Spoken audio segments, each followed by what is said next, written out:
So, I remember this one night, Kenny, who was a neighborhood friend I had known for a long time, his mom was a crossing guard at a local school. Used to see her every single day. I pretty much called her Ma. I stayed at their house a lot. Used to steal cigarettes out of their fridge. And Alex. Alex was Kenny's friend. He was a black kid who was adopted by rich white people. They were both doctors. From my understanding, Alex never ever had to be in the hood. There was no reason for Alex to be in the hood other than drugs, you know. And so one night we get like a 20 sack. We roll a couple blunts, we smoke a blunt. We get the great idea of, hey, let's go fucking do some throw ups with some graffiti. So we gather all our paint. We get this backpack full of paint. We get a blunt in one of the pockets, all right? Kenny's like, I don't want to carry the bag. Kenny was always kind of a bitch like that. He didn't give a fuck about anybody but himself. He was a thief. He'd steal from his own mother constantly. And then deny it. He stole from his sister. He stole from me. I'm pretty sure he stole from my adoptive mother, which I got questioned about for a fucking $100 bill. Basically, he ripped anybody and everybody off. Nobody liked him after a while just because he would fuck you over. Just for even like a 20 sack of weed, like for real. And just bad news after a while. Once again, this is why I don't understand why Alex hung out with him. Because Alex could have had anything and everything. Instead, he hangs out with a bunch of fucking losers from the hood. And we end up walking out into an alley behind my house. And we're sitting there trying to decide where we're going to go paint. Where can we hit up? What's the best place? Like, who's going to see our shit? And standing next to this garage. And at the end of the alley, we see headlights pull up. And the car just sits there.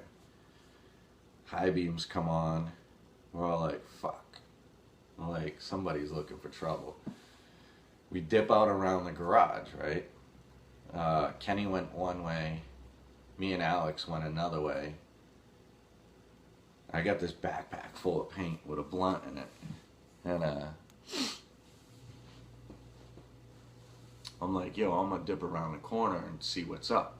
So creep up to the corner of the garage and I'm looking over and I see the car slowly pulling up. And I'm all like, dip back around. I'm like, yo, they're coming up, right? Like, these people are driving up. We're thinking somebody's fucking gonna do a drive-by or something. Come to find out, it's the fucking cops. All right, and what had happened is when they were at the end of the alley, one of the cops actually got out and he started walking in between the buildings. And the other cop was slowly creeping up with him, next to him, with the door open. And nice tactic, by the way. Really nice. We were completely taken off guard. Me and Alex are still dipped out now behind this garage. We're hidden pretty well. And all of a sudden we see the front end. And Manchester police cruisers are a certain color. This is when they were all like blue and stuff. And we're all like, fuck, it's the cops, right? And we're like, should we run? And all of a sudden we hear from behind us, nope. We both turn around and there's this fucking cop standing there. And he's like, what's up, guys? And he's fucking shining his flashlight in our face. We're all like, fuck, right? So we're just standing there and all of a sudden he's like, where's your buddy? And fucking the other cop comes around the corner with Kenny. And they put us all together and we walk out into the alley. And they're all like running our information. First thing they do, all right, tell me this isn't fucking stereotyping at its finest, okay? First thing they do is start questioning Alex. He's a black kid. He doesn't even look black. Like, he's like a light-skinned black kid, okay? Kid speaks better English than I do, right? And, the first thing they say is, what gang you in, right? I fucking lose it. I look at Kenny, and Kenny looks at me. Kenny's like, he's not in a gang. I fucking lose it even more. At this time, it's just a big joke now. I'm like, what the fuck is going on? So I'm like, no, seriously, he's not in a gang. I'm like, he lives in Bedford.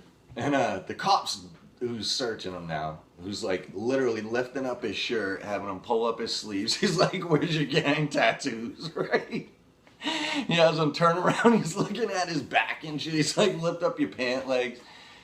No joke. And I'm like, holy shit, right? Alex is like, I'm not in a gang, sir.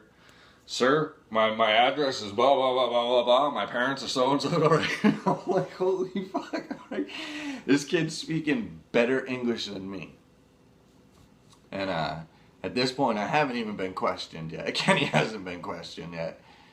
And the other cop finally is like, what's his name? We're like, his name is Alex, man. He lives in Bedford. Like, we're like, he's seriously the whitest black kid we know.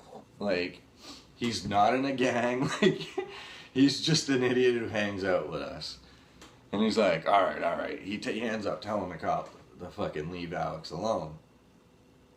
And finally starts believing that Alex isn't in a gang, you know. Alex is a black-white kid. So then he starts asking Kenny, you know. And he's all like, what's your name? Blah, blah, blah, blah, blah, blah. And Kenny tells him. Kenny's like, dude, look, I literally live right there. And so the other cop who got done talking with Alex walks up behind me. I still got this backpack on me. And he looks at me and he's like, hey, man, it's in the bag. I'm like, nothing? He comes up and he hits the bottom of the backpack and you fucking hear a bunch of cans clank around, right? He looks at me and he goes, how old are you? I'm like, I'm 20 years old. And he's like, 20 years old, huh? Got a backpack full of beer. Now this motherfucker assumed everything, okay? He assumed Alex was in a gang, assumed I had alcohol in my backpack, okay? Which I didn't. Didn't have any alcohol, hadn't consumed any alcohol, smoked a blunt earlier, okay? So, I look at the cop and I'm like, sir, I don't have any alcohol, right? And he's like, just dump out the alcohol. I look at him and I'm like, sir, I don't have any alcohol, right? He hits the bag again and he hears the cans clank and he's like, dump out the fucking alcohol. I take off the bag and I throw it on the ground in the alley. And I'm like, I don't have any fucking alcohol, dude. Right? And he's like, well, what's in the fucking bag? I look at him, dead ass straight face, and I go, spray paint. And he looks at me and he goes, spray paint? And I'm like, yes, sir. I'm like, have a look if you want. He's like, I think I will. I'm like, go for it, right?